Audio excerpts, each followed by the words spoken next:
स्वागत है दोस्तों आपका हमारे चैनल में। दोस्तों आज की कहानी है तेनालीराम की। इस कहानी का शीर्ष है अंतिम इच्छा। राजा कृष्णदेव राय की माता समय के साथ साथ बहुत वृद्ध हो गई थी। एक बार वह बहुत बीमार पड़ गई। उन्हें लगा कि अब वे शीघ्र ही मर जाएगी। उन्हें आम से बहुत लगाव था, इसलिए जीवन के अंतिम दिनों में वे आम दान करना चाहती थी। अतः उन्होंने राजा से ब्राह्मणों को आम दान करने की इच्छा प्रकट की।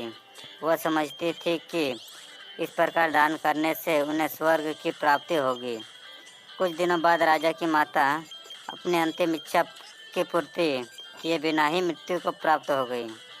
उनकी मृत्यु के बाद राजा ने सभी विद्वान ब्राह्मणों को बुलाया और अपनी माँ की अंतिम अपूर्ण इच्छा के बारे में बताया।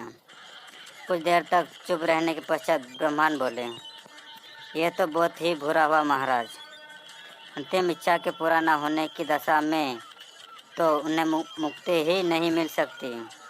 वे प्रेत योनि में भटकती रहेगी।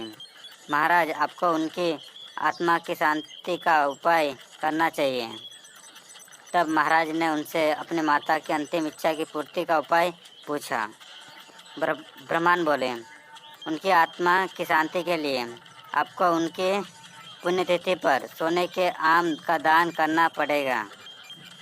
अतः राजा ने माँ की पुण्यतिथि पर कुछ ब्राह्मणों को भोजन के लिए बुलाया और प्रत्येक को सोने से बने आम दान में दिए।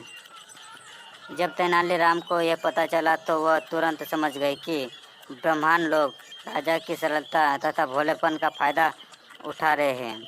उसने उन ब्राह्मणों को पाठ पढ़ाने की एक योजना बनाई। अगले दिन तेनालीराम ने ब्राह्मणों को निमंत्रण पत्र भेजा। उसमें लिखा था कि तेनालीराम भी अपनी माता की पुण्यतिथि पर दान करना चाहता है, क्योंकि वह भी अपनी एक अधूरी इच्छा लेकर मरी थी। जब से उसे पता चला है कि उसकी माँ भी अंतिम इच्छा पूरी न होने के कारण प्रेत योनि में भटक रही होगी, वो बहुत ही दुखी है और चाहता है कि जल्दी उसकी माँ की आत्मा को शांति मिले। ब्राह्मणों ने सोचा कि तेनालीराम के घर से बहुत अधिक दान मिलेगा, क्योंकि वह शाही विदूषक है। सभी ब्राह्मण उसी दिन तेनालीराम के घर पहुंच गए। ब्राह्मण को स्वादिष्ट भोजन परोसा गया। भोजन करने के पश्चात सभी ब्राह्मण दान मिलने की प्रतीक्षा करने लगे। तभी उन्होंने देखा कि तेनालीराम लोहे के सलाखों को आग में गर्म कर रहा है। पूछने पर तेनालीराम बोला, मेरी माँ फोड़ों के दर्द से परेशान थी। मृत्यु के समय उन्हें बहुत तेज दर्द हो रहा था। इससे पहले कि मैं गर्म सलाखों से उनकी सिकाई करता, वह मर चुकी थी। अब उनकी आत्मा की शांति के लिए मुझे आपके साथ वैसा ही करना पड़ेगा जैसा कि उनकी अंतिम इच्छा थी। यह सुनकर ब्राह्मण बौखला गए।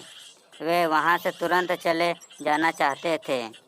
वे गुस्से में तेनालीराम से बोले कि हमें गर्म सलाखों से दागने पर तुम्हारी माँ की आत्मा को शांति कैसे मिलेगी?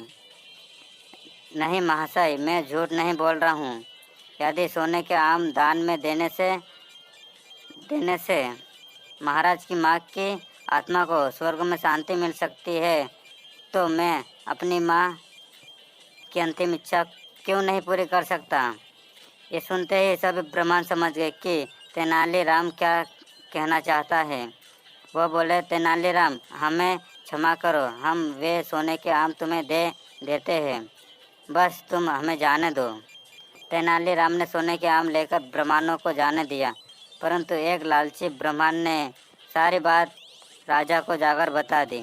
यह सुनकर राजा क्रोधित हो गए और उन्हें तेनालीराम को बुलाया। वे बोले, तेनालीराम, यदि तुम्हें सोने के आम चाहिए थे तो मुझसे मांग लेते।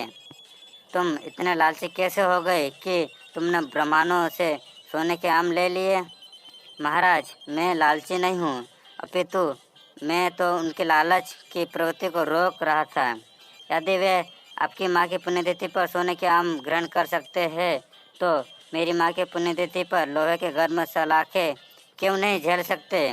राजा तेनालीराम की बातों का अर्थ समझ गए।